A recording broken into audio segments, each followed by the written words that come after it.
Memandikan suami orang? Bukankah itu gila? Terlebih orang itu adalah suami majikanku. Entah apa yang ada di pikirannya hingga membiarkan perempuan lain menyentuh suaminya yang tampan. Bismillahirrahmanirrahim. Assalamualaikum warahmatullahi wabarakatuh. Apa kabar kalian semua? Semoga Allah selalu memberikan kesehatan dan rezeki yang berlimpah. Oh ya, kali ini Nisa akan membawakan cerita dari tulisannya Yasmin Humaira yang berjudul Majikan Rasa Suami. Langsung saja ya, kita ke ceritanya.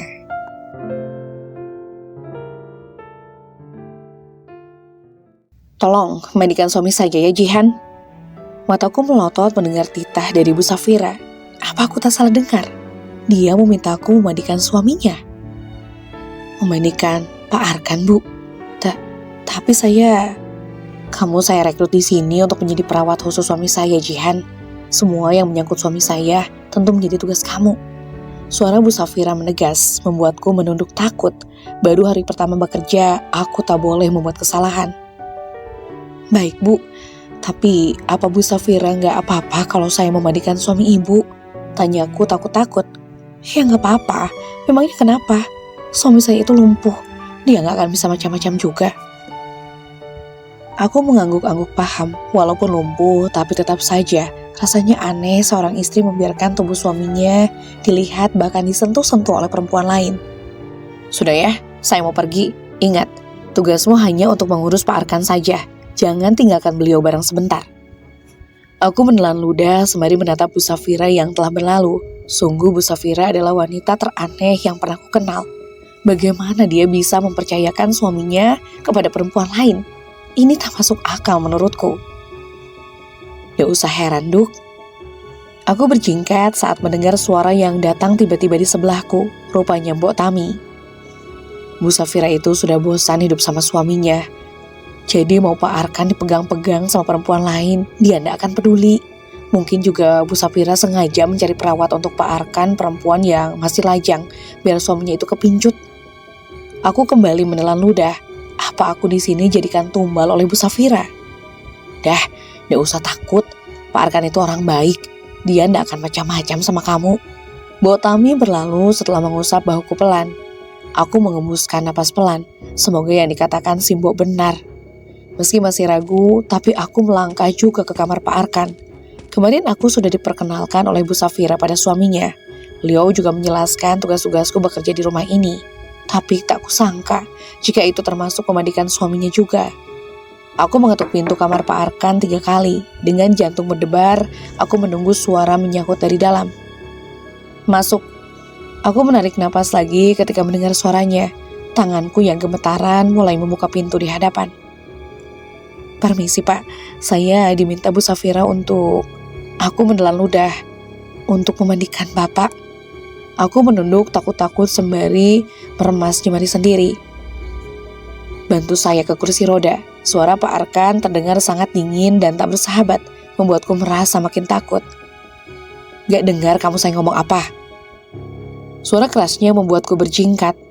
Gegas aku mengambil kursi roda di samping ranjang dan mendekatkannya ke tempat Pak Arkan duduk. Aku lantas membantunya untuk berpindah ke kursi roda tersebut. Saat menyentuh lengannya, aku refleks menatap wajah lelaki ini.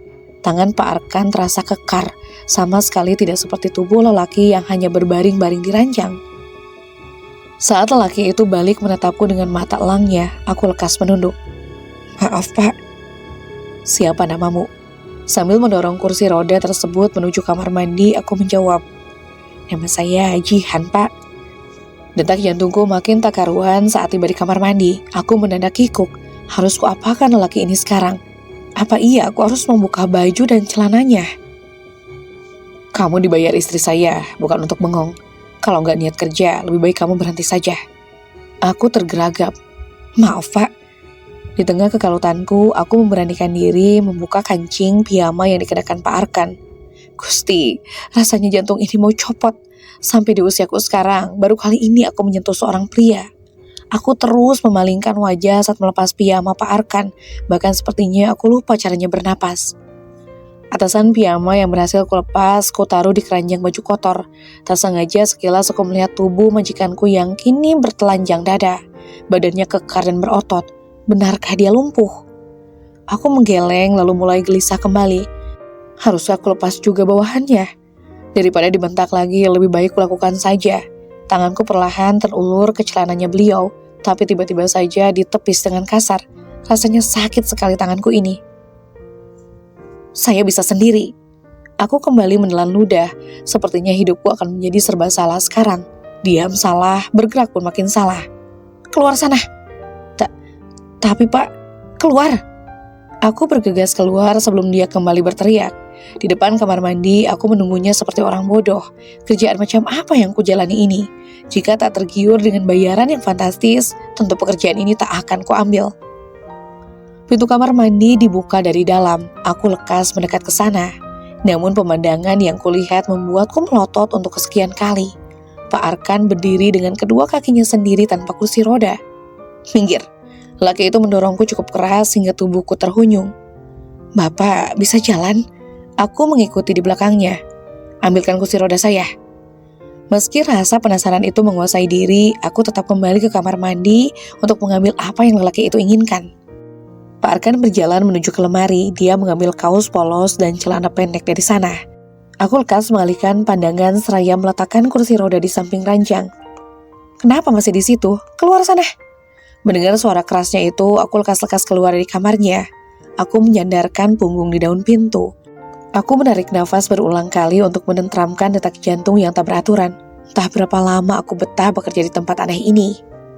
Sembari melirihkan istighfar dalam hati, aku berlalu. Mungkin Simbo akan membutuhkan bantuanku di bawah. Namun baru dapat beberapa langkah, aku berhenti sebab melihat pemandangan yang lagi-lagi membuatku tercengang. Di depan sana, Bu Safira yang tadi katanya akan pergi, kini tengah berpagut mesra dengan seorang lelaki. Aku cepat-cepat menyembunyikan diri di balik tembok. Kututup mulutku rapat-rapat agar tak mengeluarkan suara sekecil apapun itu. Apa yang sebenarnya terjadi di rumah ini? Kenapa Bu Safira bisa melakukan hal tak bermoral itu dengan lelaki lain di saat suaminya sakit? Walaupun sebenarnya Pak Arkan ternyata tidak lumpuh, tapi aku yakin Bu Safira tidak tahu akan hal itu. Aku kangen banget sama kamu, Mas. Kenapa sih pulangnya lama banget? Suara Bu Safira terdengar manja. Jelas sekali bahwa dia memang benar-benar merindukan lelaki yang tadi melumat bibirnya. Kerjaanku banyak, sayang. Semenjak Arkan lumpuh, aku yang harus menghandle semua pekerjaan. Lelaki itu menjawab. Jika didengar dari percakapan mereka, aku berasumsi bahwa lelaki itu masih memiliki hubungan kekerabatan dengan Pak Arkan. Kenapa keluarga ini sungguh gila? Sekarang yang penting aku sudah ada di sini kan? Kita bisa melepas rindu sepuasnya. Lanjut lelaki itu yang terdengar menjijikkan di telingaku. Saat melihat dua manusia tak tahu malu itu masuk ke dalam kamar, aku lekas-lekas berlalu ke bawah. Kasihan sekali Pak Arkan. Dalam kondisinya yang sedang tidak baik, orang-orang terdekatnya justru mengkhianati. Tapi kenapa dia harus berpura-pura lumpuh? Kenapa wajahmu panik begitu, Nduk? Simbo bertanya tanpa mengalihkan pandangan dari masakan di depannya. Aku barusan lihat. Kalau kamu melihat sesuatu yang gak baik, kamu simpan saja sendiri ya. Itu demi keselamatanmu juga. Apapun yang kamu ketahui di rumah ini, Simbo mohon kamu simpan saja sendiri untukmu. Aku makin tercengang mendengar kalimat Simbo, seolah-olah beliau sudah tahu apa yang baru saja aku lihat. Hari berubah gelap setelah aku selesai membantu Simbo di bawah. Aku hanya ke atas untuk mengantar makan siang Pak Arkan tadi. Selebihnya aku menyibukkan diri di bawah. Entahlah, aku sangat takut berdua saja dengan lelaki yang pura-pura lumpuh itu. Kamu ngapain di sini, Jihan? Kan saya sudah bilang, jangan tinggalkan suami saya. Aku terkesiap mendengar Bu Safira tiba-tiba berada di depan kamarku. Aku menunduk takut. Maaf Bu, saya hanya menuruti perintah Pak Arkan yang meminta saya untuk keluar dari kamarnya. Gimana sih kamu? Tugas kamu itu menjaga Pak Arkan. Jadi ya kamu harus tetap di sana. Sekarang kamu kembali ke sana. Suara Bu Safira meninggi. Bahkan tangannya menunjuk ke atas mengisyaratkan agar aku kembali ke kamar suaminya. Aku mengangguk cepat lalu berjalan dengan cepat pula menuju ke lantai atas. Di depan sebuah kamar, tersengaja aku berpapasan dengan lelaki yang tadi berjumpa dengan Bu Safira. Aku mengangguk sopan. Tunggu, siapa kamu? Langkahku terhenti mendengar pertanyaannya, lantas berbalik. Saya Jihan, Pak, perawat baru Pak Arkan. Oh, perawatnya Arkan. Semoga kamu selamat ya. Karena perawat-perawat dia yang sebelumnya selalu berhenti dari sini dengan keadaan babak belur. Aku mengangkat wajah, sebelah bibir lelaki itu terangkat kemudian berlalu. Perawat-perawat dia yang sebelumnya, itu berarti aku bukan orang pertama yang menjadi perawat Pak Arkan. Lalu kenapa mereka harus babak belur? Apa mungkin Pak Arkan memiliki kelainan jiwa? Ya Allah, aku takut sekali. Bagaimana jika aku tak berumur panjang bekerja di sini? Ku ketuk pintu kamar Pak Arkan dengan tangan gemetaran, lalu sautan terdengar dari dalam sana. Dipenuhi rasa takut, aku melangkah masuk. Kulihat lelaki itu tengah duduk di kursi roda sembari menatap keluar jendela. Dia melirikku sekilas, kemudian berucap dingin, "Kunci pintunya." Tubuhku menegang. Kenapa dia meminta pintu dikunci? Apa aku akan dihabisi? Baik, Pak. Ku kunci pintu kamarnya meski takut setengah mati. Tubuhku makin gemetar hebat. Setelah pintu terkunci, lelaki yang semula duduk di kursi roda itu berdiri. Dia mendekat, kedua tangannya berselip di saku celana. Aku kembali menelan ludah. Kaki perlahan melangkah mundur saat lelaki itu terus mengikis jarak di antara kami. "Kenapa wajahmu ketakutan?" Suaranya terdengar mengerikan. Aku hanya menggeleng, hatiku sibuk memanjatkan doa agar nyawaku selamat. Aku masih harus membiayai sekolah Dimas. Aku tak ingin mati konyol di sini. Kenapa menjauh dari saya? Aku menggeleng lagi, tubuhku mulai menggigil ketakutan. Apa jangan-jangan Pak Arkan adalah psikopat? Aku terkejut bukan main saat tubuhku terantuk pintu. Aku sudah tidak bisa mundur lagi, rasa takut itu semakin menguasai. "Lepaskan semua pakaianmu." Aku memberanikan diri mengangkat wajah mendengar titah Pak Arkan yang terdengar melecehkan. "Apa maksud Bapak? Kamu bekerja di sini untuk menggoda saya, kan? Istri saya menyuruhmu untuk merayu saya, kan?" Aku menggeleng lagi. Saya hanya ditugaskan untuk merawat Bapak, bukan untuk menggoda. Bullshit. Semua wanita yang dia pekerjakan di sini adalah penggoda. Dan saya yakin kamu juga seperti itu. Sekarang lepas pakaianmu dan goda saya. Aku menggeleng ketakutan. "Tidak, Pak. Saya bekerja di sini bukan untuk menjadi penggoda. Saya mencari uang untuk..." Belum selesai aku bicara, lelaki itu menarik dan melemparku ke lantai. Aku meringis sembari memegangi lengan. Tubuhku rasanya sakit sekali, remuk. Aku beringsut mundur saat melihatnya kembali mendekat. Makhluk macam apa yang sebenarnya sedang kuhadapi ini? "Ayolah, kenapa kamu jual mahal begitu?" Pak Arkan menyeringai. Lalu tanpa aba-aba dia menarik kemeja yang kukenakan hingga beberapa kancingnya terlepas. Susah payah kututupi bagian depan tubuh yang kini terbuka. Air mata mengalir tanpa diminta. Meski orang miskin, aku bukan wanita murahan yang akan menukar harga diri demi uang. Aku tak serendah itu. "Tolong, jangan sentuh saya, Pak. Saya bekerja di sini hanya untuk membiayai keluarga saya. Kasihanilah saya, Pak." Aku terus memohon, berharap lelaki gila ini masih memiliki empati.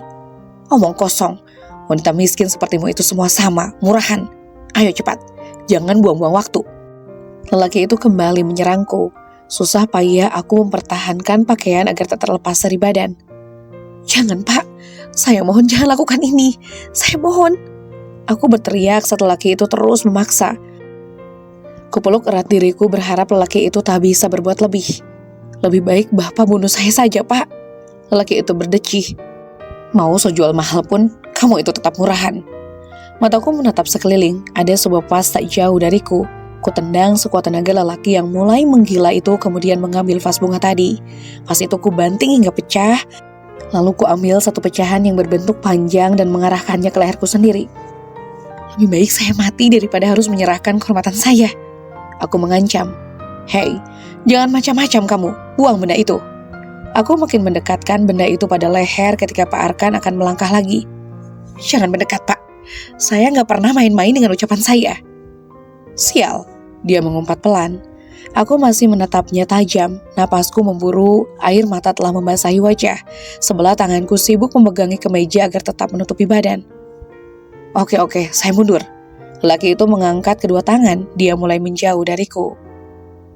Masih mengarahkan pecahan vas itu ke leher, aku berjalan ke pintu. Aku lekas berlari seraya melempar benda tajam itu setelah berhasil keluar dari kamar Pak Arkan. Tubuhku luruh di balik pintu kamar pembantu. Simbo yang berada di sana juga terkejut ketika melihatku. "Ya Allah, Ndu, kamu kenapa? Tanganmu kenapa berdarah, Ndu?" Aku masih terus menangis, tak bisa menjawab pertanyaan Simbo. Tenang, Du, kamu sudah aman. Simbo memelukku, mengusap kepalaku dengan lembut. Aku mau berhenti saja, Mbok. Aku gak mau kerja lagi di sini. Apa Pak Arkan yang melakukan ini? Aku mengangguk cepat menjawab pertanyaan Simbo. Mbok bilang dia orang baik, tapi ternyata dia orang gila, Mbok. Aku gak mau kerja di sini lagi. Tenang, Du, tenang. Setelah tangisku reda, Simbo berlalu keluar untuk mengambilkanku minum. Ponsel di atas meja kamar berdering. Kuhapus jejak basah di wajah lalu meraih benda pipih itu. Tertera nama Dimas di sana. Hatiku kembali pilu. Kutarik napas dalam sebelum menjawab panggilan tersebut.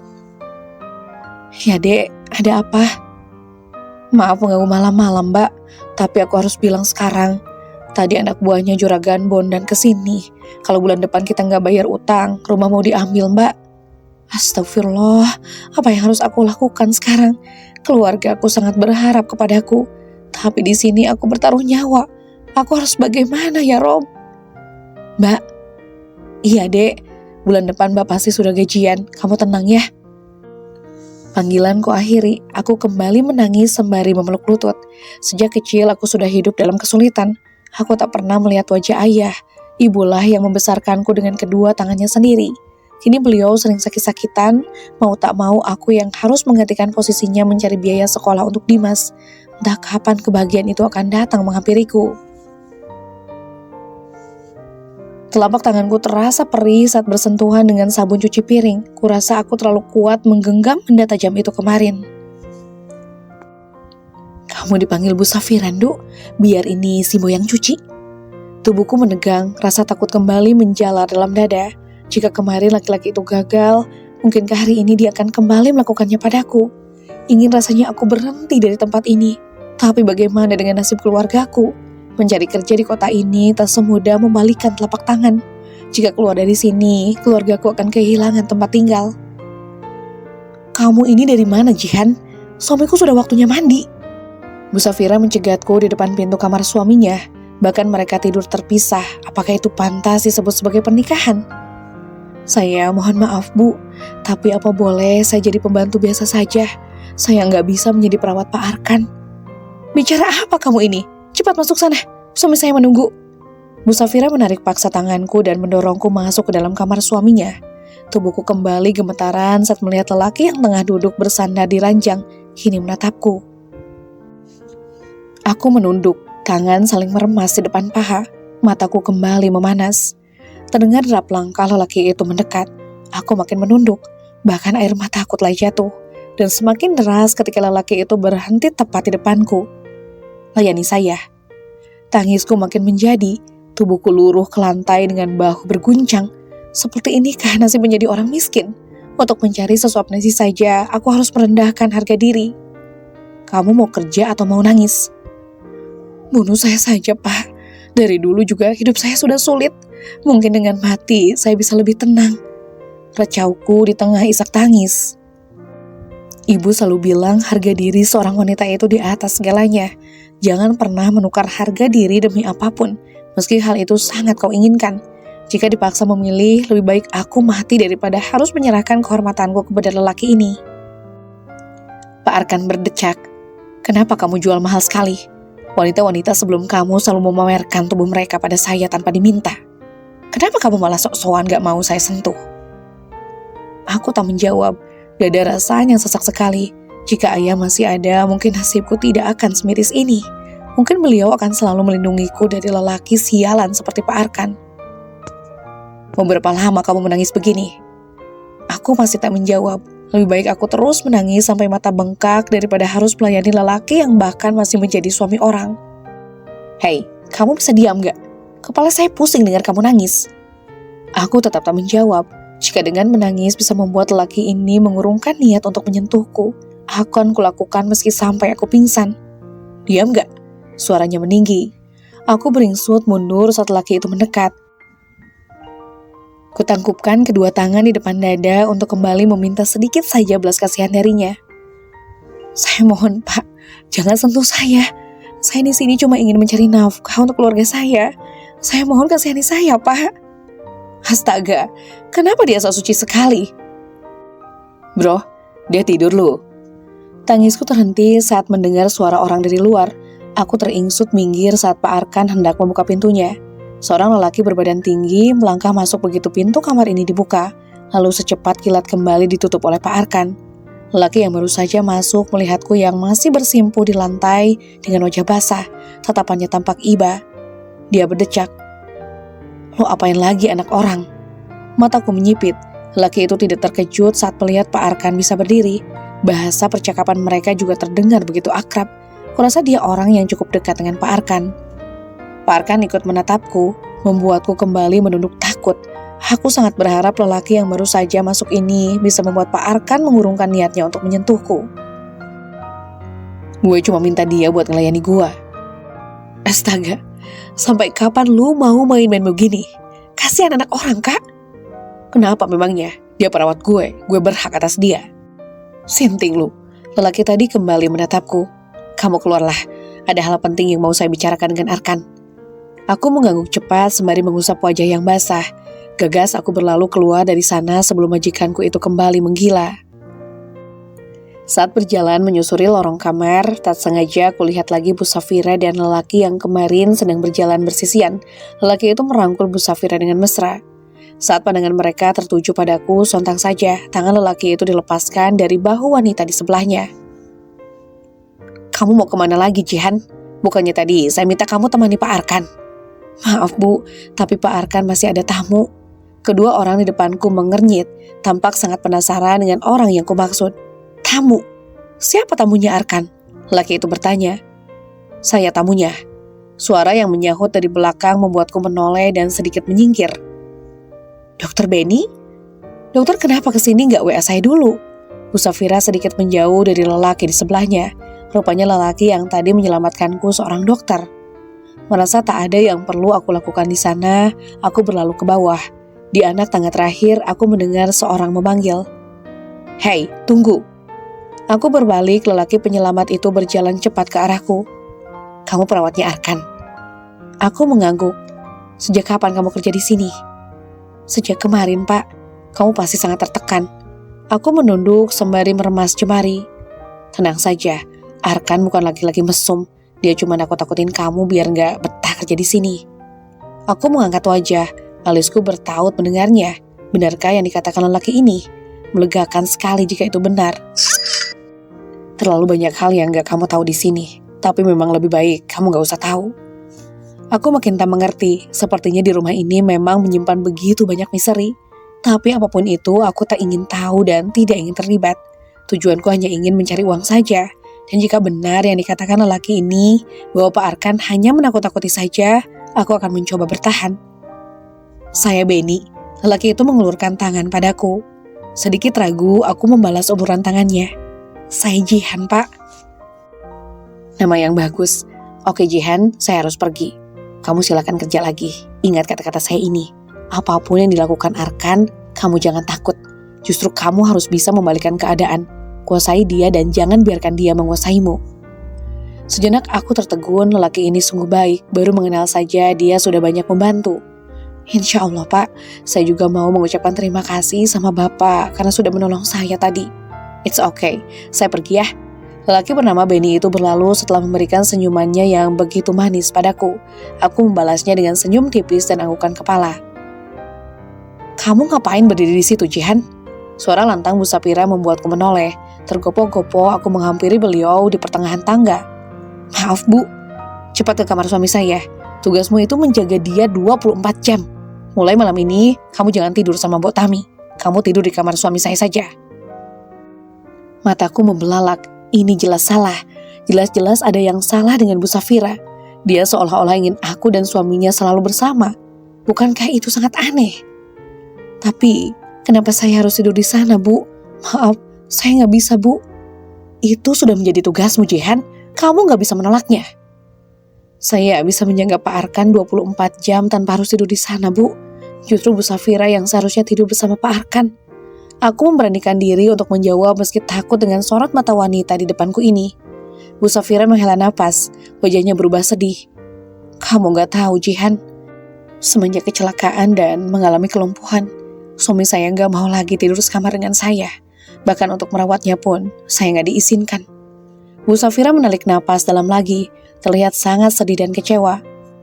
Makanya saya meminta kamu untuk menjaga dia karena saya sangat menyayangi dia. Saya nggak mau dia kesulitan di dalam kamarnya. Mataku menyipit, tak mempercayai pengakuan sayang yang diucapkan Bu Safira kepada suaminya. Jika dia benar-benar sayang, tidak mungkin dia bercumbu dengan lelaki lain. Tidak mungkin dia mengkhianati Pak Arkan dengan lelaki lain. Sekarang kamu naiklah. Tolong layani suami saya, penuhi apapun yang dia inginkan. Lanjutnya lagi masih memasang wajah sedih. Aku merasa miris mendengar semua kalimat dari bibir Bu Safira. Bagaimana bisa ada seorang istri yang membiarkan suaminya satu kamar dengan perempuan lain?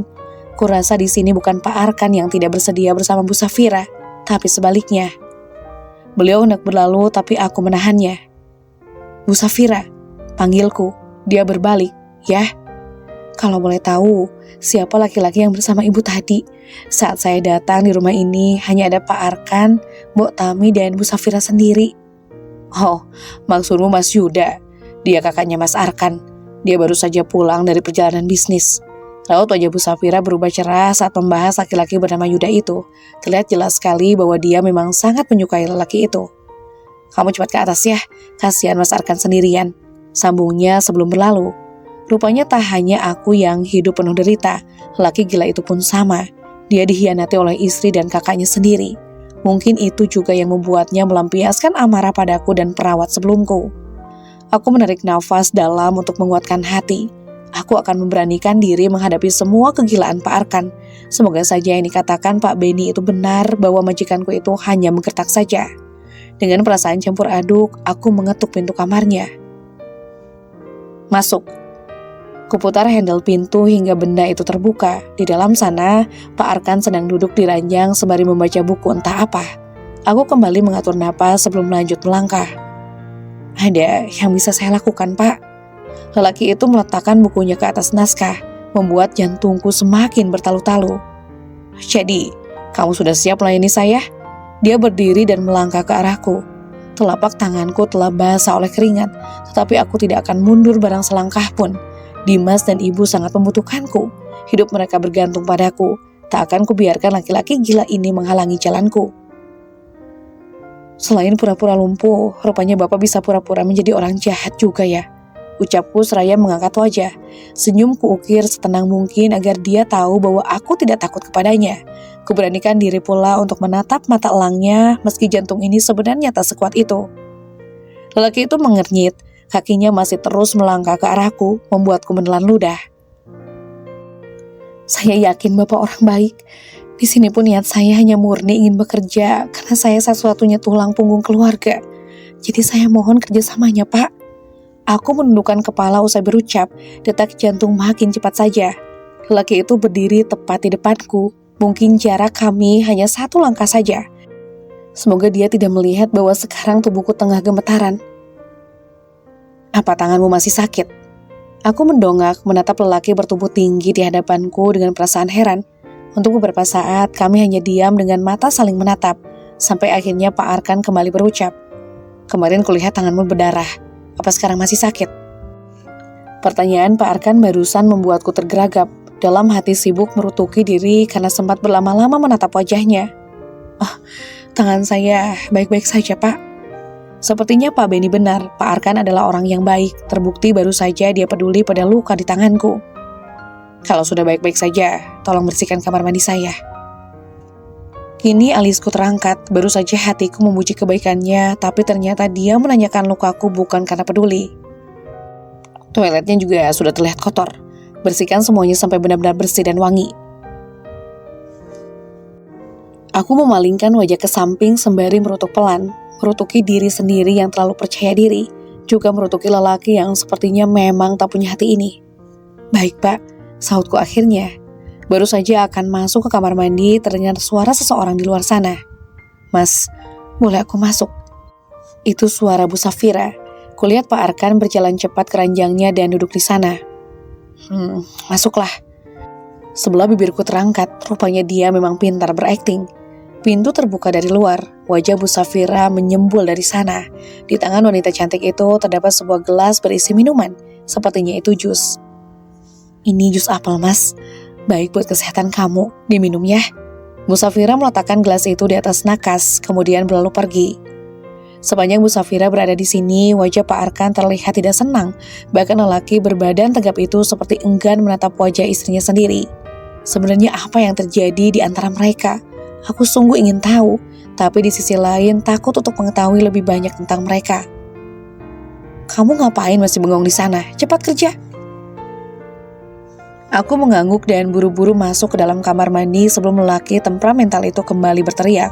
Lebih baik sepanjang hari aku membersihkan tempat ini daripada bersamanya. Itu terlalu mengerikan. Beberapa jam berlalu, aku telah selesai membersihkan seluruh kamar mandi Pak Arkan. Kuusap peluh di pelipis menggunakan punggung tangan. Rasanya lelah sekali. Pinggangku juga seakan mau patah. Tapi aku menyukai ini. Usai mencuci tangan, aku keluar dari kamar mandi. Kulihat Pak Arkan uring-uringan. Dia mondar-mandir di samping ranjang sembari mengibas-ibaskan kaos bagian depannya. Apa dia kegerahan? Padahal di sini sudah ada AC, aku saja kedinginan. Sial, harusnya nggak perlu ku minum jus dari Sofia tadi. Meski pelan, tapi aku bisa mendengar ocehannya. Bapak kenapa? Tanyaku penasaran. Dia berhenti mondar-mandir saat melihatku muncul.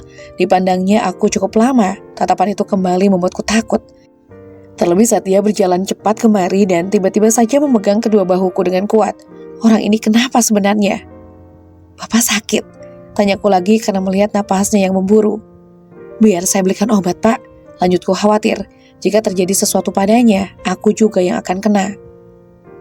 Dia tak menjawab, kepalanya menunduk, sementara kedua tangan masih setia memegang bahuku. Napasnya pun masih memburu. Dia benar-benar membuatku khawatir. Takut jika ada sesuatu yang membuatnya merasa sakit. Pak, jangan bikin saya bingung. Bapak kenapa? Dia melepaskan tangan dariku, kemudian melangkah cepat menuju kamar mandi. Aku mengikutinya, tapi pintu dia tutup dari dalam. Bahkan dia menguncinya. Bapak kenapa? Jangan bikin saya takut, Pak. Pergilah, saya butuh waktu untuk sendiri. Kalau Bapak sakit, saya bisa belikan obat, Pak. Aku masih terus berusaha. Pergi. Tubuhku berjingkat mendengar suara kerasnya. Aku harus bagaimana sekarang? Apa yang sebenarnya sedang terjadi pada lelaki aneh itu? Pandanganku lantas tertuju pada gelas bekas jus apel tadi. Aku melangkah ke sana, jusnya masih sedikit. Saat ku cium baunya tak ada yang aneh. Ini hanya jus apel biasa. Atau mungkin Bu Safira membubuhkan sesuatu di dalamnya. Aku makin gelisah karena sudah berjam-jam Pak Arkan masih setia berada di kamar mandi. Bahkan hari sudah mulai gelap. Aku tak bisa diam lagi. Kamar mandinya harus terbuka bagaimanapun caranya. Aku bergegas keluar berniat mencari Bu Safira. Ku ketuk pintu kamarnya berulang kali agar si empunya cepat keluar. Bu Safira, panggilku gusar. Beberapa saat menunggu, pintu di hadapanku akhirnya terbuka. Ada apa sih? Kamu teriak-teriak ganggu orang istirahat? Sejenak aku terpaku saat melihat di dalam kamar Bu Safira, tepatnya di atas ranjang, ada Pak Yuda. Mereka benar-benar sudah melewati batas. Bu Safira, kenapa berduaan di dalam kamar dengan Pak Yuda? Wanita berambut sebahu di depanku melirik pada lelaki di belakang sana, lalu kembali menatapku dengan sorot tajam. Saya harap kamu akan tetap diam, walaupun sudah tahu banyak. Sekarang katakan, apa yang membuatmu menggedor-gedor kamar saya seperti orang gila? Aku masih tak habis pikir dengan wanita ini. Kupikir hatinya akan sesuai dengan perasaannya yang cantik, namun ternyata sungguh bertolak belakang. Malah bengong kamu, ada apa? Belum sempat aku menjawab, Bu Safira kembali berucap. Ah ya, kamu baik-baik saja Jihan? Apa Arkan gak melakukan sesuatu sama kamu? Mataku menyipit mendengar pertanyaan Bu Safira yang kurasa aneh. Seolah-olah dia berharap seharusnya aku kenapa-kenapa saat bersama Pak Arkan. Saya baik-baik saja, Bu. Justru saya kesini ingin meminta tolong sama Bu Safira. Sejak tadi Pak Arhan mengunci diri di kamar mandi. Tolong lakukan sesuatu agar pintunya terbuka. Saya takut beliau kenapa-kenapa. Wanita berkulit putih di depanku mengernyit. Lelaki di belakang sana pun ikut mendekat. Arkan mengunci diri di kamar mandi? Tanya Pak Yuda terlihat sangat tertarik. Iya Pak, sudah berjam-jam beliau ada di dalam. Dua orang itu saling pandang, kemudian mendorong tubuhku agar menyingkir dari pintu. Aku mengekori mereka yang berjalan menuju kamar Pak Arkan. Jusnya sudah diminum, Mas. Bu Safira berucap dengan suara pelan pada Pak Yuda saat melihat jus apel di gelas tadi sisa sedikit. Sepertinya dia di dalam sana untuk menetralisir efeknya. Pak Yuda menyahut, semua percakapan mereka membuatku bingung. Tapi satu yang dapat kusimpulkan, Bu Safira memang memberikan sesuatu ke dalam jus apel itu.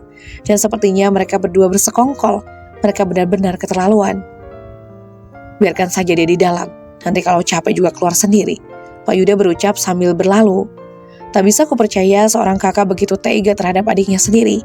Bu Safira pun sama saja. Pak, Bu, tolong bantu saya membuka pintunya. Aku memohon. Kamu tenang saja, nanti kalau dia sudah selesai juga manggil kamu kok. Sahut Bu Safira dengan entengnya.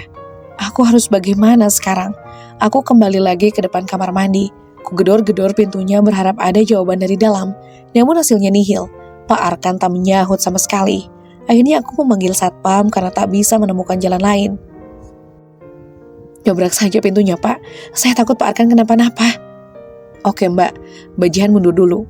Lelaki berseragam satpam itu mengambil ancang-ancang. Percobaan pertama gagal. Percobaan kedua pun masih gagal, napasnya sampai ngos-ngosan. Bisa nggak, Pak? Tanyaku cemas. Saya coba sekali lagi ya, Mbak. Semoga bisa. Pak Satpam kembali menendang pintu di depan kami. Lalu terbukalah pintu itu sampai knopnya rusak. Kami gegas masuk ke dalam. Mataku melebar saat melihat Pak Arkan berendam di dalam bathtub. Tubuh lelaki itu tampak pucat, bibirnya juga membiru. Tatapan matanya tampak sayu. Dia terlihat sangat lemas. Bahkan saat aku dan Pak Satpam mengangkatnya keluar dari bak mandi, dia hanya pasrah. Duh, Pak, kenapa bisa begini sih? Mandi itu jangan lama-lama, Pak. Bisa masuk angin nanti. Pak Satpam mengomel seraya merebahkan tubuh Pak Arkan keranjang. Tolong diganti bajunya Pak Arkan ya, Mbak Jihan. Sama kasih minum yang hangat-hangat biar gak kedinginan. Pesan Pak Satpam sebelum kembali ke tempatnya bertugas. Sekarang aku bingung sendiri, haruskah aku yang mengganti pakaian lelaki ini? Aku tidak bisa melakukannya, tapi ingin memanggil Bu Safira pun rasanya percuma. Dia juga tidak akan peduli pada suaminya ini. Mata Pak Arkan seperti orang yang sedang mengantuk berat, seperti sangat sulit untuk dibuka. Kenapa dia bisa menjadi lemas begini? Obat apa yang sebenarnya diberikan Bu Safira kepadanya? Tak ingin memberikannya dalam kedinginan, gegas ku ambil handuk dan baju ganti. Dengan gerakan cepat, ku ganti baju basah Pak Arkan dengan baju yang ku ambil dari lemari. Susah payah ku tarik tubuhnya agar berpindah dari ranjang yang basah. Bapak sebenarnya kenapa? Kangen masa kecil apa gimana? Sampai harus berendam dalam bak mandi begitu? Meski masih lemas, lelaki itu tersenyum tipis saat mendengar ucapanku. Akan saya buatkan teh hangat, Pak. Ucapku seraya menyelimutinya, baru akan melangkah Pak Arkan menahan tanganku. Jangan tinggalkan saya, Jihan. Meski apapun yang terjadi di rumah ini nanti, saya mohon jangan pergi. Saya takut sendirian. Aku mengernyit kenapa Pak Arkan tiba-tiba mengatakan ini. Melihat sorot matanya yang dipenuhi rasa takut, aku makin yakin bahwa Bu Safira dan Pak Yuda memiliki niat buruk pada lelaki ini. Aku mengangguk seraya melepas cekalannya perlahan. Saya buatkan teh dulu, Pak. Karena kondisi Pak Arkan yang masih lemah, akhirnya aku benar-benar tidur di kamarnya.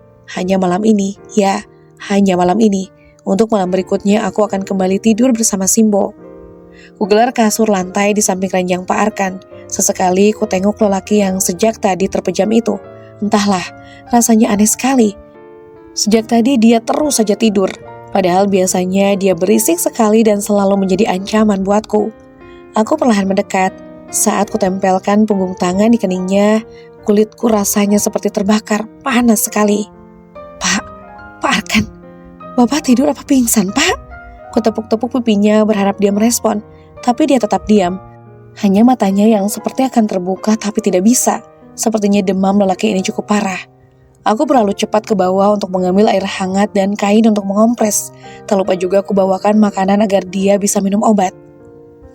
Ku coba lagi membangunkan lelaki ini untuk makan. Dia harus minum obat agar demamnya reda. Ini sudah larut malam. Mau memanggil dokter pun rasanya tak mungkin. Pak, bangun Pak. Bapak makan dulu ya. Setelah itu minum obat.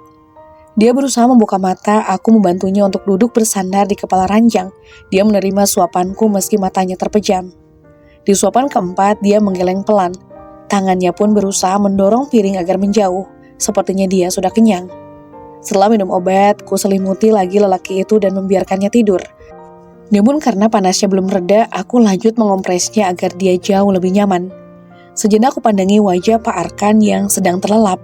Harus kuakui wajahnya sangat rupawan. Dagu yang mulai ditumbuhi rambut-rambut halus membuat kadar ketampanannya nyaris sempurna. Namun jika sudah bertindak menakutkan, ingin rasanya kucakar saja dia. Mataku mengerjap saat merasakan sentuhan di kepala. Aku mengucek kedua mata yang masih terasa berat. Rupanya aku tertidur saat mengompres Pak Arkan. Alhamdulillah, gumamku saat menyentuh keningnya sudah tidak sepanas tadi. Aku menatap sekeliling. Siapa yang menyentuh kepalaku sementara Pak Arkan masih tidur pulas? Atau jangan-jangan selain Pak Arkan, di dalam kamar ini juga ada makhluk yang tak kalah mengerikan. Aku menggeleng, mengusir pikiran yang mulai ngelantur kemana-mana.